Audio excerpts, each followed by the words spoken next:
ఈవీఎంల tampering hacking ఆరోపణలు వెల్లువెత్తుతున్న వేళ ఏపీ ఎన్నికల ఆశ్చర్యమైన ఫలితాలపై తీవ్ర చర్చ నడుస్తోంది. ఈ క్రమంలో ఈవీఎంలపై వైఎస్ఆర్సీపీ అధినేత వైఎస్ జగన్మోహన్ రెడ్డి ట్వీట్ చేశారు. న్యాయం కేవలం జరిగినట్లు కనిపించడం కాదని నిజంగా జరగాలన్నారు. అలాగే ప్రజాస్వామ్యం అనేది బలంగా ఉండడమే కాకుండా నిస్సందేహంగా ప్రబలంగా ఉండాలన్నారు. ప్రపంచవ్యాప్తంగా ఎన్నికల పద్ధతుల్లో దాదాపు అభివృద్ధి చెందిన ప్రతి ప్రజాస్వామ్య దేశంలోనూ పేపర్ బ్యాలెట్లే వాడుతున్నారని అన్నారు.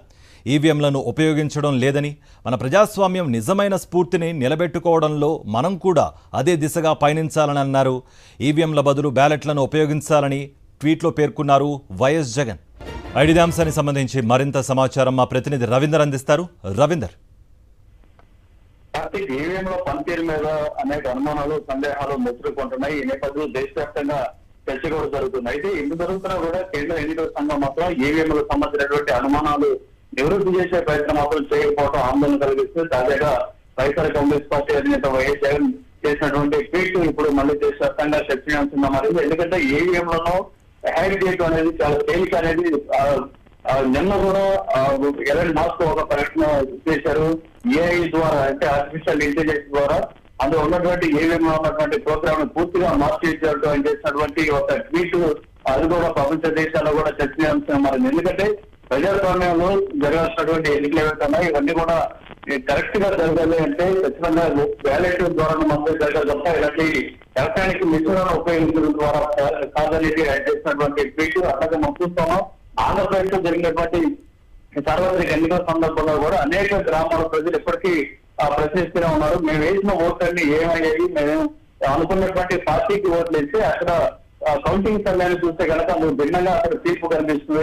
ఎన్నిక ఈ విధంగా జరిగినట్టు అనేక గ్రామాల ప్రజలు కూడా పెద్ద ఎత్తున ప్రశ్నిస్తున్నారు. కానీ వీటికి దేని కూడా కేంద్ర ఎన్నికల సంఘం సమాధానం చెప్పట్లేదు. 2 రోజుల క్రితమే మాజీ ఎంపీ ఉన్నవాళ్ళే అరుణ్ కుమార్ కూడా దాదాపు 20 లక్షల ఈవీఎంలు మాయమైపోయాయి, అవి ఎక్కడ పోయాయో ఎందుకు చెప్పట్లేదు కేంద్ర ఎన్నికల సంఘం అంటూ ప్రకటిస్తుంది అంటే ఆయన ప్రశ్నించారు. అట్లాగే రాహుల్ గాంధీ సైతం, కాంగ్రెస్ నేత రాహుల్ గాంధీ సైతం ప్రశ్నించారు. ఇది ఒక బ్లాక్ బాక్స్ లాగా మారిపోయింది ఈవీఎం అనేది అంటూ ఆయన ప్రశ్నిస్తున్న ఇన్ని రకాల సందేహాలు, అనుమానాలు, విమర్శలు వస్తున్నా కూడా కేంద్ర ఎన్నికల సంఘం మాత్రం ఈవీఎం మీద ఉన్నటువంటి అనుమానాల సమస్య నివృత్తి చేసే ప్రయత్నం చేయడం లేదు. అందులో భాగంగానే ఆంధ్రప్రదేశ్ లో జరిగినటువంటి వ్యవహారం, ఇటీవల జరిగిన ఎన్నికల కౌంటింగ్ వ్యవహారం చూసిన తర్వాత రాష్ట్ర ప్రజలందరూ కూడా అనేక అనుమానాలు కలుగుతున్నాయి.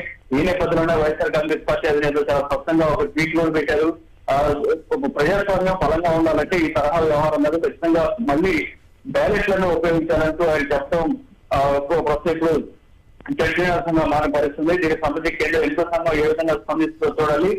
న్యాయం జరగడమే కాదు, న్యాయం జరిగినట్టు కూడా కనపడాలి అంటూ ఆయన ఆ ట్వీట్ లో పేర్కొన్న పరిస్థితుంది. సో వీటన్నిటి నేపథ్యంలో కేంద్ర ఎన్నికల సంఘం ఏ విధంగా స్పందిస్తుందని చూడాలి. ఈవీఎంలైనా మాత్రం ఇప్పుడు దేశవ్యాప్తంగానే కాదు, ప్రపంచ దేశాల్లో కూడా ఇది ఒక చర్చనీయాంశంగా మన పరిస్థితి కనిపిస్తుంది. అందుకోసమే గతంలోనే ఈవీఎంలను ఇతర దేశాలలో కనీసం వాటిని వాడకంలో కూడా పెట్టని పరిస్థితి. అంటే అభివృద్ధి చెందిన దేశాలు ఫ్రాన్స్ కానీ, జర్మనీ, ఐర్లాండ్, జపాన్ అట్లాంటి అనేక దేశాల్లో కూడా ఈవీఎంలను ఉపయోగించకుండా కేవలం పోస్ట్ బ్యాలెట్లను మాత్రం ఉపయోగిస్తున్న పరిస్థితి. సో అలాంటి పరిస్థితికి మళ్ళీ మనం వెళ్తే తప్ప నిజమైన ప్రజాస్వామ్యాన్ని నిలబెట్టలేమంటూ కూడా వైఎస్ జగన్ తన ట్వీట్ ద్వారా పేర్కొన్న పరిస్థితి.